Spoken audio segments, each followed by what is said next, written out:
Daf Yomi, Tractate Bava, page 119, A, and the final Daf of Tractate Bava. Bava 119a at the top.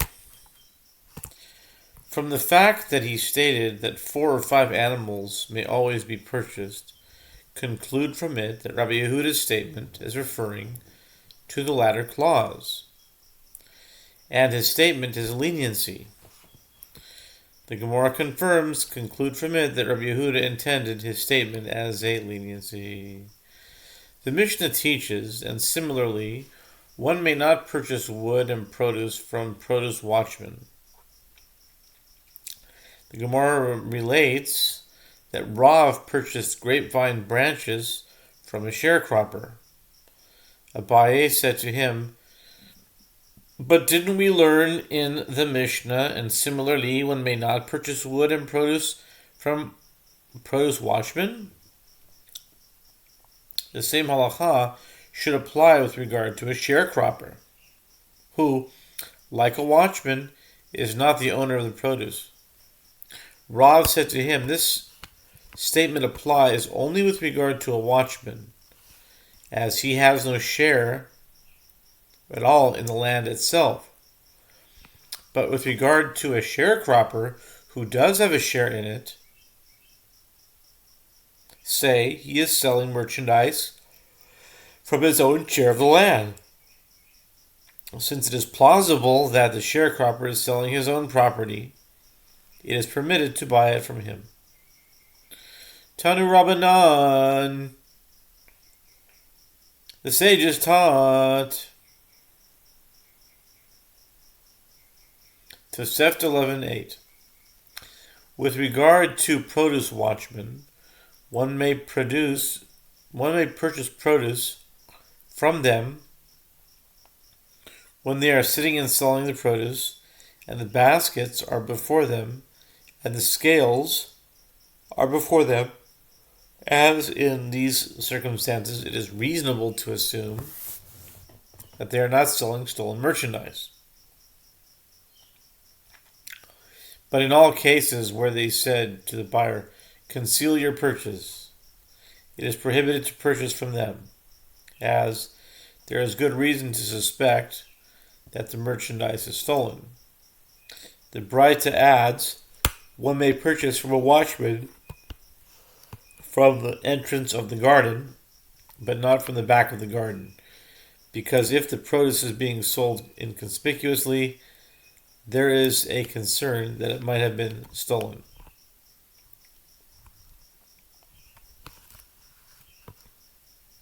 Having discussed the halakha pertaining to suspected theft, the Gemara proceeds to examine the halakha pertaining to purchasing items from a known robber. It was stated, with regard to a robber, when is it permitted to purchase items from him? Rav says it is prohibited until the majority of his possessions are from his own property, in other words, property that he obtained legally. And Shmuel says it is permitted to purchase items from a known robber even if only a minority of his possessions are from his own property. The Gemara notes that Rabbi Yehuda instructed Adah, his attendant, in accordance with the statement of the one who says it is permitted to purchase items from a known robber even if only a minority of his possessions are from his own property.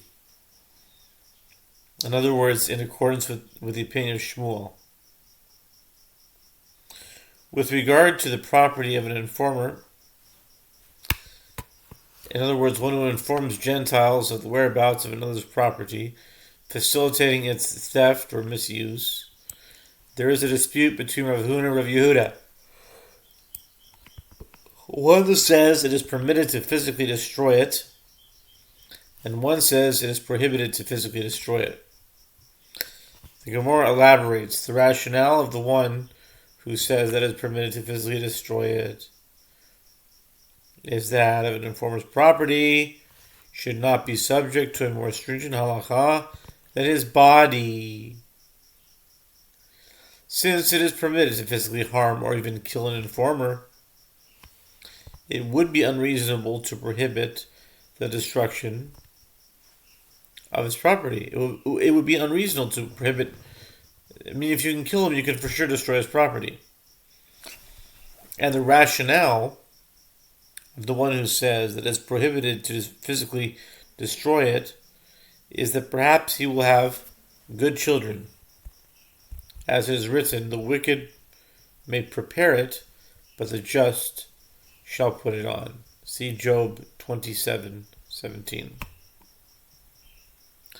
Yachin Rashav is Tzadik Yilbash. Yar.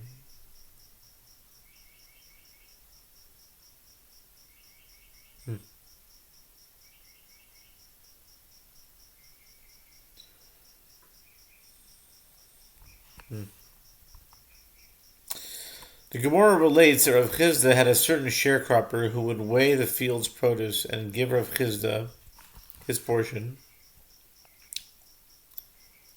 and weigh the produce and take his own portion.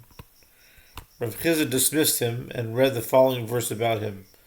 A good man leaves an inheritance to his children's children, and the wealth of the sinner is laid up for the righteous. Proverbs 13:22.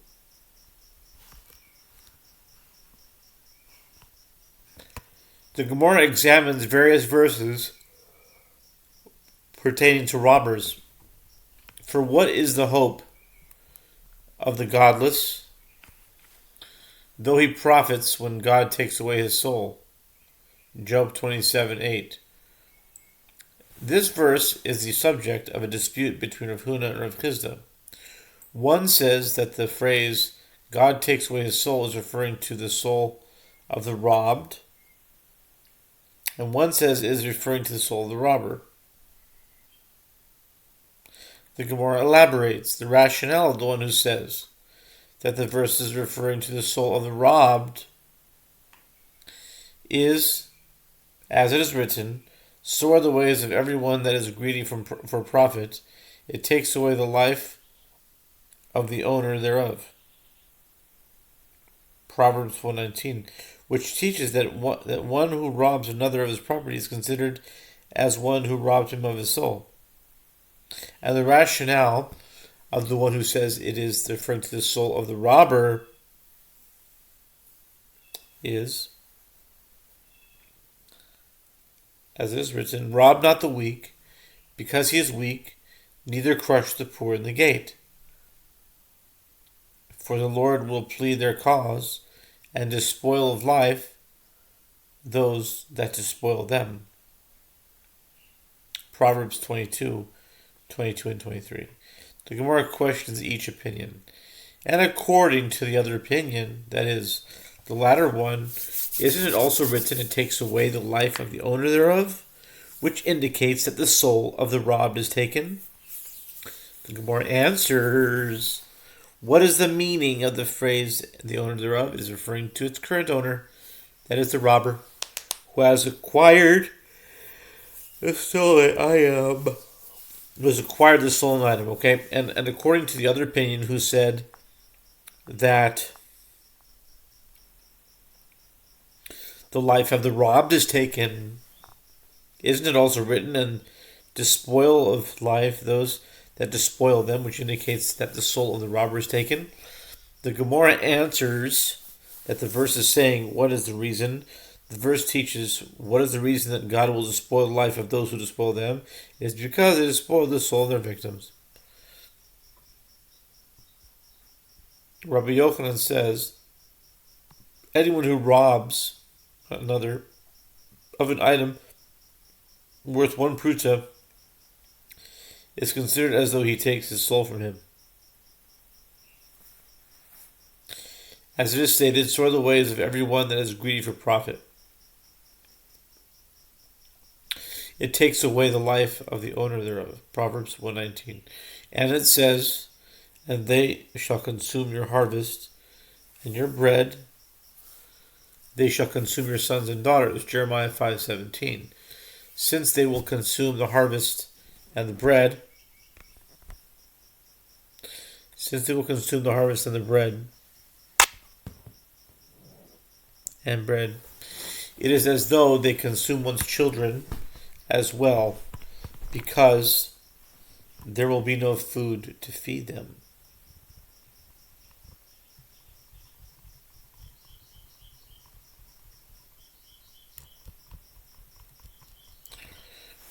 Be no food to feed them.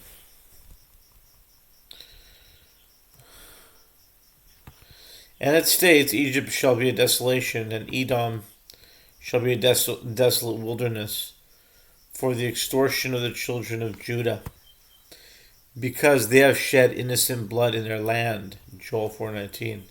The verse here considers extortion like the shedding of innocent blood. And it states with regard to famine, and the Lord said, for it is for Saul and for his bloody house, because he put to death the Gibeonites. 2 Samuel 21, verse 1.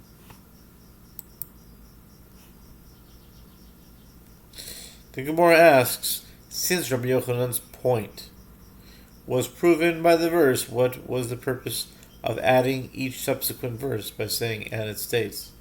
The Gemara answers, and if you would say that the robber takes only the victim's life, but the lives of his sons and daughters are not taken, come and hear the second verse, which mentions the flesh of his sons and daughters. And if you would say this matter applies only where the robber does not give the victim compensation for the stolen item, but where he gave compensation for the stolen item, it is not comparable to murder.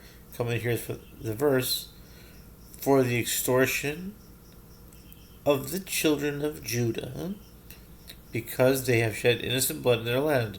Extortion is referring to coercing someone to sell an item that he does not want to sell.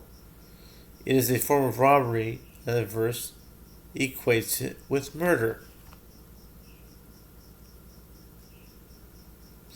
And if you would say this matter applies only to where he committed the robbery by direct action, but if he committed it through indirect action, this transgression is not as severe.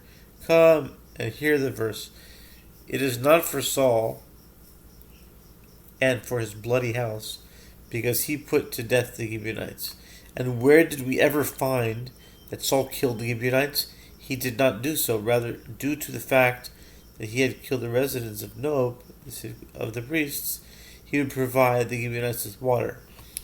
See 1 Samuel chapter 22. Out of food, the verse ascribes him blame, for their death is as though he had killed the Gibeonites himself. We'll stop here for now.